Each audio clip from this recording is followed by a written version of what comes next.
you yourself, Alex, you retired, I believe, back in June of this year from full-time playing. Was that a difficult decision for you? Was it a decision you took a while to arrive at? I was thinking honestly even last season, because I had a back surgery, and then I recovered from the injury. I was feeling really well, and I wanted to play more. And then I was in Inter Milan last season and didn't want to go in other parts to play. I'm 37 in November, so wasn't easy decision after I was playing like a professional for 20 years. But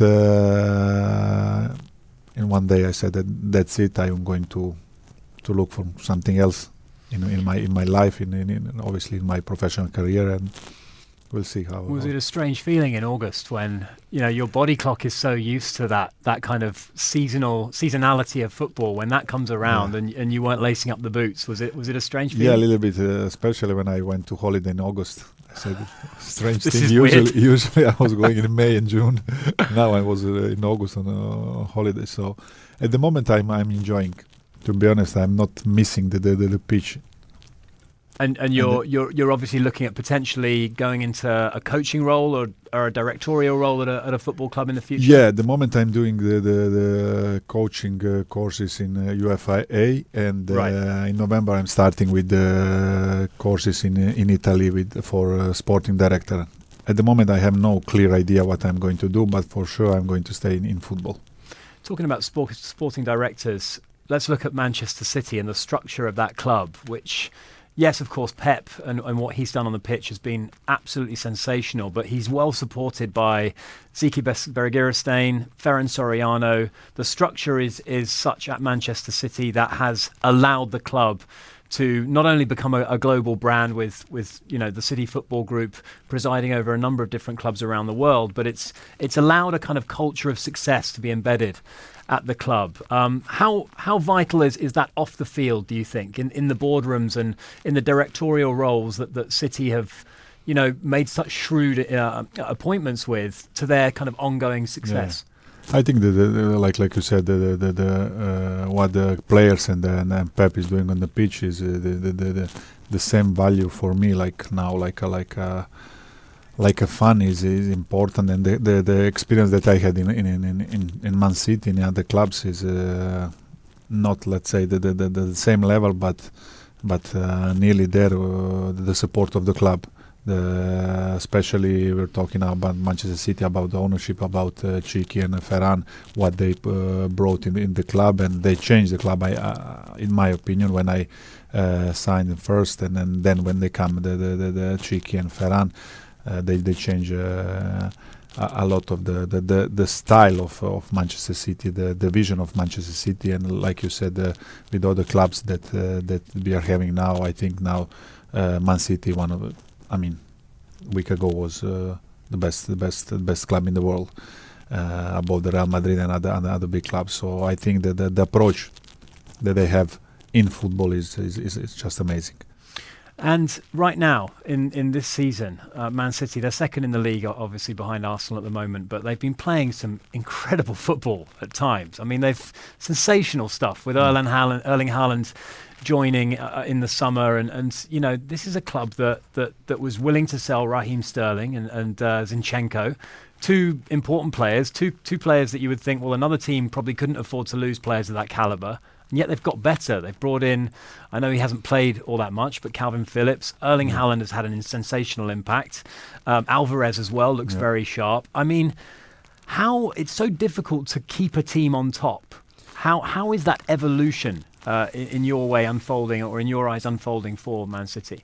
My point of view in today's football, the most important thing is a coach. I think obviously we're talking about top quality players, Haaland, Alvarez, and Phillips, and the guys who left the club. Like you said, I totally agree. Some clubs cannot afford to lose that kind of players. But what Pep is doing with the team, his ambition and his his idea about football makes things easy for the other players, because Haaland, he scored a lot of goals, but the club, the team scored a lot of goals even last season, and he's just the piece that they put into the team to have progression. Is my point of view. He went to another club in Premier League. Will be different for him. I'm more than sure, because the team is doing so well with Kevin, with Bernardo Silva and the other players. They're so good and makes Haaland jobs easier. And he just came into the club who in the team who is doing so well. I think it's much easier for him to play for Man City than the other clubs in the Premier League, because obviously he's a top player and he's going to be probably one of the best in the world. But like I'm saying, the team that what they're doing even last season and last seasons, it makes things easy for him. Yeah, I mean, the doubters would have said that Haaland is not the kind of player that would fit into this City team, because he's such a kind of traditional centre forward, if you like. And last season, following Sergio's retirement, Manchester City played with almost three kind of false nines up front. You never quite knew where the threat was coming from. And even though there wasn't a focal point in attack necessarily, that perhaps confused defences a lot. And they were able to kind of, De Bruyne could sit in deep, Foden could overlap. It was a very fluid system. How has Pep managed to incorporate such a different style of player in Erling Haaland, who just seems to be this kind of cherry on top of the cake, where all of this incredible creative build-up play, he seems to be able to have the knack of getting on the end of it? Yeah, it's just a different play. Like you said, we played last season without strikers, with Bernardo sometimes, and like a number 9. But you see some goals that he scored this season. He's attacking the space in that way that is just unbelievable. He has a speed, and for sure he's a different than the other players who were playing for Man City. Even different that Sergio. Sergio was top class in the pitch and in the box. Haaland is everything. Just he's attacking the space, for my point of view, in an unbelievable way. So that I was saying even before, the quality of Pep, not just talking about his quality, Pep, but we have to say that his impact to every player, how he increased the play of every player is just unbelievable. I had him for 1 year, and I learned more in 1 year than maybe in 10 years before. Just how to see the football. The simple things he explained you in that way that you said, God, that was just in front of my nose, but I didn't know anything about that. So he has a way of articulating something. Exactly. We were talking before. His hunger to win every game. You see the players. But if you see him on the training, he has always the new ideas, always the new ways how to attack, how to defend, how to find the spaces, and he's transmitting that to the players. He's teaching players to think, to recognize the situation on the pitch, to recognize what he wants, because we know that he likes to find the space where is 2v1, 3v2, and he's teaching the players to recognize that situation. And now, after so many years of that kind of working, players are get used to that kind of things, and they are thinking really, but now is like a machine. They see this trade after 2 minutes, that they see where they can attack, where is a problem for another team, and it's looking easy on the pitch. Is Pep unique in that sense? Yeah. Is there any other manager doing that the way he does it? On this level, you have obviously the different coaches, but I think how he teach the players, I think he's unique. Obviously, you have the top coaches. Is different styles of football. You have Ancelotti, who is winning nearly every season Champions League, and he's putting more to the players, more responsibility to the players to do their job. Pep, he likes to control the way they're playing. So I think he's unique in his job. As you mentioned, that year that Pep joined, I believe that was your last year at Manchester City. What kind of impact did he have on the dressing room when he first joined? Because I don't think it was the most straightforward opening season for Pep when he first moved to Manchester City? There was a little bit of a process for Pep to kind of get used to the league and kind of get used to the... We didn't won any trophy, but we had some unbelievable games. We just didn't have straight of 10, 15 wins. We won 3-4 games, then we lose 1 or 2 because was progressing. But I remember that we had a couple of great games, not just couple, great games that we played. He needed that time just to see everything, and after just 1 year he started to win everything. And in my opinion, it's difficult to beat Manchester City with Pep during the season in Premier League. I mean, very difficult. Someone is going to win the league, because in 38 games he's going to win 25 easy, or even 30. So for the other team is very, very difficult, because they're going to have some problems like every team. Maybe 1 month you are a little bit down in form, and any player can have some problems. But you see any player he puts it on the pitch, they're playing in the same way. So not just because I'm City fan, but it's very, very difficult to beat Pep in during the normal season. Champions League, they were talking about Champions League. For me, it's a relative thing, because you have 12 games with the final, and can happen everything. One set pieces, one penalty can change your way. But during the 9 months playing every week, where you have to be focused to play in the top level in Premier League, to beat other teams, because there is no easy games, because other teams are very competitive. But I think the other teams have no chance. If City play regular their football, it's difficult to beat them. We know about Pep's sort of footballing brain and obviously his tactical acumen. Yeah. His man management, though, his ability to know what to say to players, to keep them happy, or to motivate them, or to bring them out of a bad spot. How profound is that? Yeah, it's very important. He has that quality as well. That he is taking the pressure from you. Just do what you know. What we were training there. Enjoy on the pitch. Always he's saying, enjoy the pitch, relax, be like a kid, because every kid, if you find a kid on the street, he wants to win. So leave the pressure in the dressing room, go outside and play. It's true that sometimes it's difficult when the games are important, but they have that thing that he is transmitting to them, that just on the pitch looks easy. It's not easy if your work there. It's not easy at all, because you have to be focused all the time. You have to think what you're doing. You have to be concentrated all the time, because he's asking a lot of things from you. But we have so many quality players that they can do that on the pitch. Erling Haaland, obviously, he's been the talk of the Premier League so far. He scored 15 goals in 10 games, so he's averaging 1.5 goals per game, which is silly. I mean, it's PlayStation almost. A, has that surprised you? And B, there's been a lot of analysis on how defenders are already quite terrified of him. So I'm really keen to know, as a top defender, as you were, Alex, how you would go about trying to stop that guy. It's difficult, because he scores in every way. He scores with the head, left, right. It's difficult to mark him. Especially, I'm going to say that, especially in the team like Manchester City, who are always making you nervous. They have always possession, and then you have top striker there. If you give him just a small pace, he's going to score. And to defend him is very difficult. I mean, to play against Manchester City is very difficult. I had some friends from national team who are playing in Premier League. They said we prefer to play, 10 games than play one game against you. And when we were under Pep, because they are making the opponent nervous with possession, with a lot of short passes. And then when you have put the player who has that kind of ability like Haaland, honestly, I was thinking that he's going to score a lot of goals, but 15 in 10 games, no.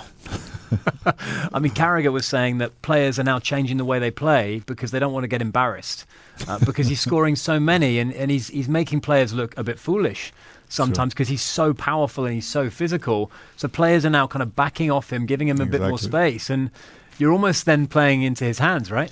Yeah, it's true, but just you are playing against him, and you are thinking what he's going to do. You are in the problem. You have a problem, because you are not focused on your game. You are just focused on him, and if you maybe try to anticipate him, he's going to run behind. if you give him some space, he's going to shoot. So you think it's just about him, and then other players are arriving as well. You see Foden. I think Foden is playing unbelievable football as well. He is, yeah. Because Haaland is scoring a lot, and defenders are concentrating just for him, and he's opening other spaces for other top players. So yeah, I mean, if it weren't for Haaland, we'd be talking a lot more probably about Phil Foden and the form he's in. I mean, we know how good Kevin is. Yeah. But Phil has had, of course, he's been on that trajectory for a while now, where he's been marked out as one of the top players in the Premier League. But he's really coming into his not prime pass. He's got obviously years ahead of him. He's still young, but he's really coming into that moment in his career now where he's so influential. He was coming from the academy to train sometimes with us, and even then we were talking about him. He has a massive personality. Oh, really? Even when he was 16, 17, I cannot remember now. Was in the academy. He stood out, did he? Yeah. You know, when you are a young player, when playing the boxes, when you made mistake, you said, Phil, come in. Even if I made a mistake, you said, no chance. I'm staying outside. He was arguing with us. We were killing him on training, but he was just, very aggressive, very solid. Even at 16? Yeah, it was. Wow. It was 5-6 years ago. So he was 15, 16. Yeah. Wow. To have that confidence to go up against you guys. He made the first preseason with us was in USA 5 years ago. Right. So now he's 22, 23. So, and he was coming even the seasons before to train with us. But he was always that kind of personality. But like you said, we were talking maybe a little bit more about Phil. But then we have Haaland, who is scoring 15 goals in 10 games, and you have to talk about him. When you've got that much firepower, you must have experienced it as well during the sort of really informed periods you had with Manchester City, the confidence levels in the team right now, that you know that you've got a guy up front who's in the form of his life, who's scoring 1.5 goals on average per game. You must go into every match just oozing confidence. Yeah, because like you said, he's scoring every game 2 goals. But like I said, I have to tell the confidence that the team has in this moment is in last season, because we lost the game against Liverpool, but tomorrow we are going to win, I think for sure, and we are going to win next 10 games, because the confidence is so high, because you are confident what you are doing on the pitch. You know that you are going to dominate the game. You know that you are going to have always possession, and you know that you have so quality players that they are going to make the difference. Because for sure, Haaland in 10 games he scored 15 goals. In next 25 he's going to score at least 25 goals. Do you think Arsenal can hang with Manchester City in this title race, or any other team for that matter? Honestly, not because I'm fan. No. I tend to agree with you. Arsenal, Mikel has Pep's ideas about football. He was my second coach. He's a great guy, great coach. He's going to become one of the top. But I think the level of the team, Arsenal and Man City at the moment, you cannot compare. You mentioned Champions League, Alex. I mean, it last season, I mean, looking back on it, it was just such a surreal match against Real Madrid. It was a 1 in a million kind of freak occurrence. They scored 2 goals with 1 minute of time remaining. It does feel, though, there's almost like a Real Madrid have this kind of mental edge in the Champions League because they've won it so many times, so they carry that belief, I guess, if you want to call it that they can win those tight matches and those tight fixtures. Do Man City lack that in the Champions League? Maybe the players are feeling a little bit of pressure because everyone is talking about City winning Champions League, and it is not coming for a couple of years. But probably is much easier for Real Madrid players to play semi-finals and then finals, because they are playing that in the last 10 years. They played I don't know how many times the Champions League finals and semi-finals. And I think is a mental thing as well, but is, for my point of view, just question of time when we are going to win the Champions League. Like I said, it's a relative thing. You are playing 10-12 games to the final, and can happen everything. You see City dominate in 2 games. City dominate like most of the time, and on 1-0 we had a couple of chances to score as well, and then in 1 minute change everything. Like if we wanted to speak Real Madrid history in Champions League. They were losing against Atletico Madrid in Lisbon, 1-0 in the last second. Sergio Ramos scored the goal last second. After that, they won 5 Champions League. Imagine if he didn't score that. Yeah. And it's a little bit like the first Premier League title for Manchester City. Just you need that one. First Champions League that you're going to win is going to be 5. I'm more than sure. Well, let's talk about your time at Manchester City, because 2010, I saw a photo of you earlier. You were unveiled with Jerome Boateng, Yaya Toure, and David Silva with Roberto Mancini. I mean, talk about a good class to be unveiled with guys that would all go on to become, perhaps not so much Boateng, but he had a lot of success elsewhere. But in Yaya Toure and David Silva and yourself, legends of the club. Was there a feeling when you joined that something special was brewing? When I was talking with the club, with Mancini especially, he was saying to me that here is going to be one of the top teams in the world and all these things. And when I decided to sign for Man City, since first day, you can tell that something is great is coming here. And straight away we had great players, great signings. Sergio comes here. Year after, in January, Edin Dzeko signed for the club, and Carlos Tevez was already there, and the other guys, obviously. Do you remember the Carlos Tevez? Was Carlos Tevez before you joined? Yeah, I played. We played together for 2-3 years. I cannot remember. Okay, because there was a lot of obviously controversy around that transfer, the Welcome to Manchester poster, and all that sort of stuff. I mean, there was at the time. Man United were the dominant team in Manchester. They'd won all the Premier League. They'd won 13 Premier League titles.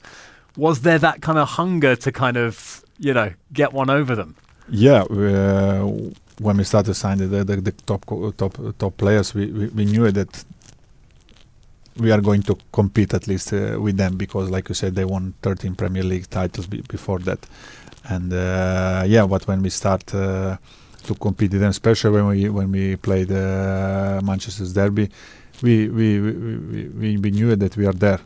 Obviously, we needed just the trophies, and we started with that title year after with Mancini, and then now United last Premier League trophy was 10 years ago.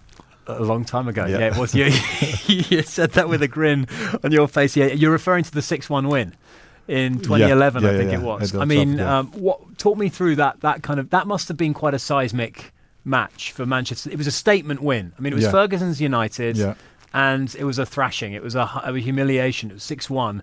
What was the feeling like coming off the back of that win? Yeah, but like I said, we knew that we are there.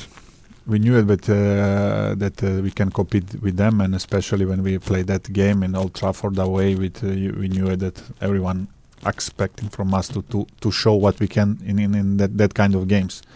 And after, I don't know, they had a couple of chances on 0-0, I think 2 shoots from the 20 yards, and then Mario scores first goal, and then we knew it. That's it, we are going to win. And then I think in last 10 years we won a lot of Manchester derby. City won. At least I won when I was there. I won, I think 5-6, I cannot remember. But we were start to dominate, we started to dominate the city of Manchester. Yeah, that's true. And 2012, obviously, the title-winning season, the 3-2 win over QPR. What are your recollections of that game? We actually spoke to Pablo Zabaleta not so long ago, who I think scored on that day, the first goal for Man City. The other stat about that blew my mind was, I think that was Mario's first assist of the season to Sergio in the 92nd minute or whatever it was. But it was bedlam. I mean, it's still easily the most famous goal in Premier League history. What was it like being part of that dressing room, being part of that celebration? Maybe 6-7 games to the end. We played against Sunderland at home. Was 3-3. We were losing 3-1, and I scored in last minute for 3-3. We said, "Come on, we are not going to win." United went on 6-7 points clear. We won next game, and then what's happened. They lost some games, and we had 5-6 games in a row that we won. In the last time we said, okay, that's it. We won Manchester derby, and Winnie scored. We won 1-0, and we said, okay, QPR, they are not playing for anything. They're just coming last week. They're going on holiday. We are going to win. That's it. And I remember when they scored the second goal, I said, "Oh, this cannot be real." I didn't want to admit myself cannot be real. Come on, 2-1, we are losing. Were you feeling sick at that point? No, honestly, I had always something inside. Something is going to happen. And was last 2 minutes, there's nothing happening. We are running Something's off the supposed to time. happen now. Then Edin scored in second minute of extra time. Edin scored the for 2-2. And then you remember it was unbelievable thing. Honestly, in that day you cannot honestly be sure what is happening at the moment. Then after a couple of days you realize, because all the people are calling you, never seen game something like that. I never happened. You have to be proud just to be at the stadium, not to And then a couple of days later I said, oh my God, really cannot remember something like that. Is that still the most exhilarating atmosphere you've ever experienced on a football Imagine match? the atmosphere of the team that are not winning the Premier League for 50 years. You have the last game at home against QPR, when they score second goal of QPR. It's really like a funeral. Yeah. And then imagine when we score in last second. City's success has felt inevitable. There's been such great planning behind it. Yeah. You know, it's the evolution of it, from Mancini to Pellegrini to Pep, with all the kind of behind the scenes, backroom, boardroom kind of growth and evolution of the club. This position it finds itself in now feels inevitable. And yet that first one, as you mentioned, the one that you had to get it done, it was the hardest one to win. How vital was that to pave the way for all of this future success? I think there was the crucial one, like you said, because you need the first step. Like I was saying about the Champions League trophy, it's just a question of time, and when we are going to win the first one, is going to come much more. But the first one, well, like you said, I have to mention even the FA Cup that we won year before, because after 50 years we won the FA Cup. Then next season we won the Premier League. You need that kind of steps just to break the ice, and then you start to build your confidence, like winning team, like winning players, and then next season you are facing the games with another mentality. Next season we were second. 2 seasons after, we won the league again. And in the meantime we won some cups and all these things. So winning is helping you to win. So like you said, the first one was vital for everything what the club was creating at that time. Manuel Pellegrini had such a massive contribution to the success of the club as well. From your own personal standpoint, what did he bring to the table as manager?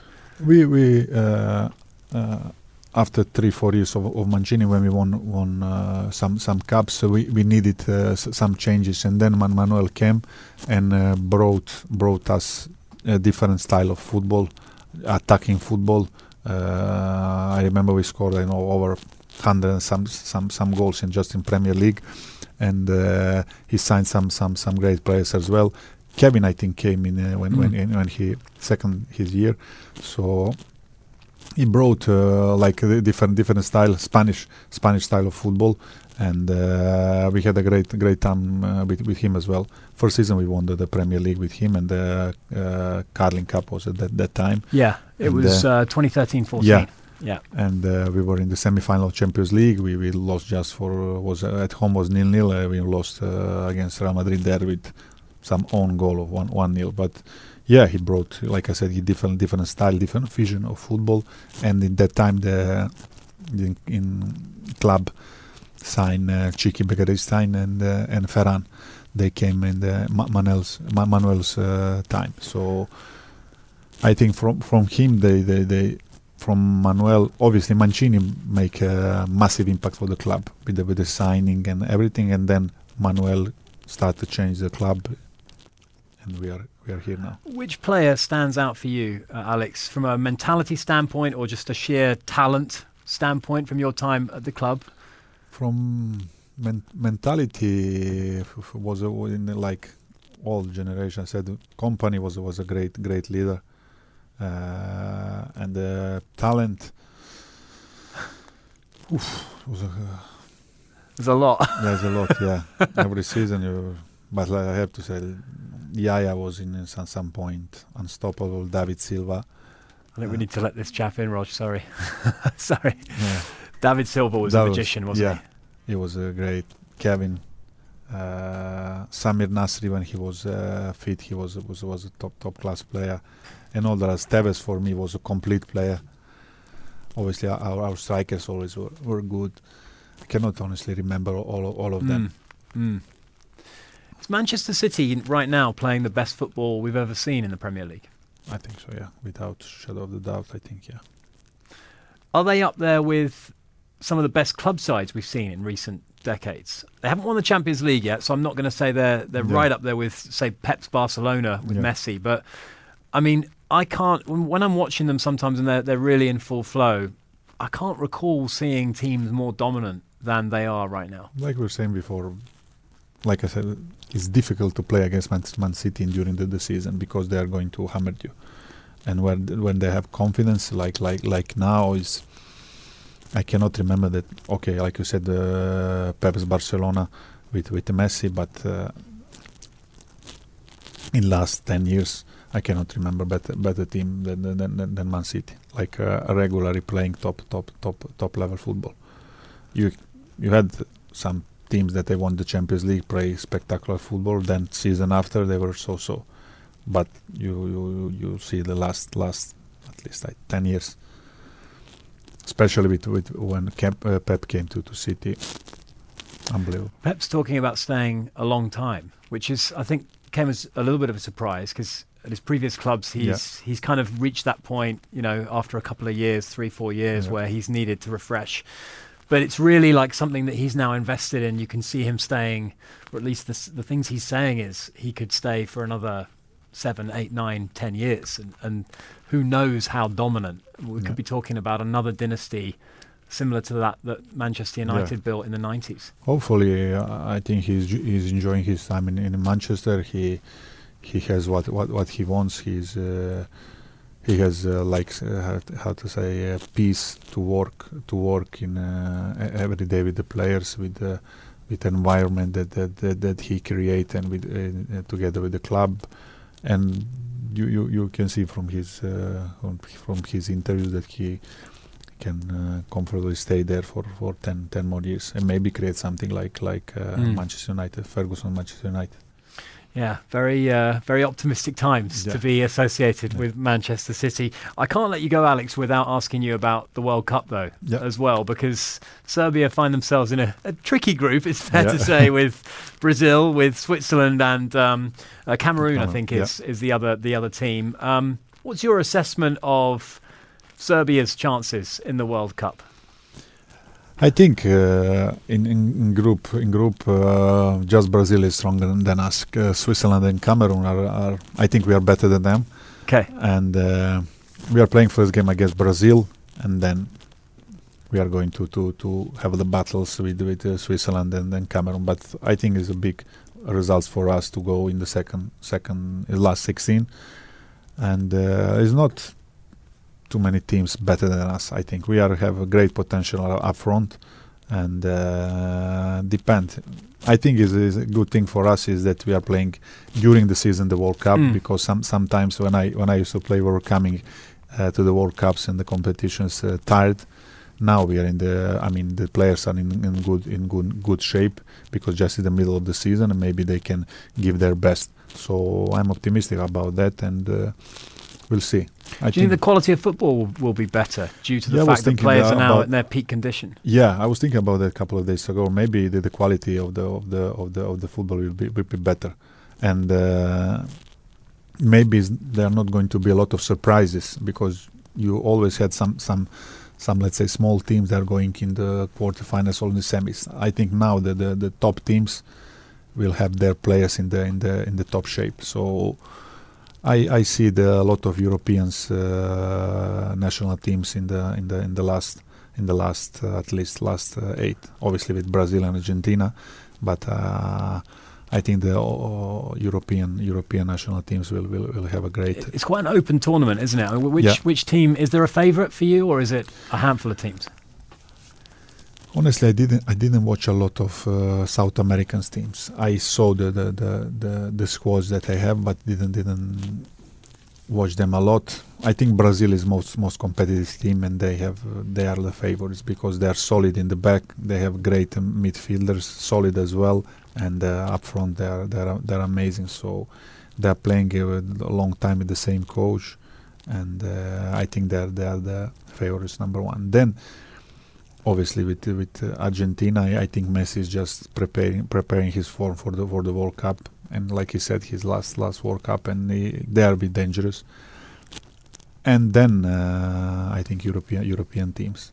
I'm a little worried about England personally, but you never know. If Yeah, Phil plays a good World Cup. Yeah, I think England will go again in the semi-finals, and that's it.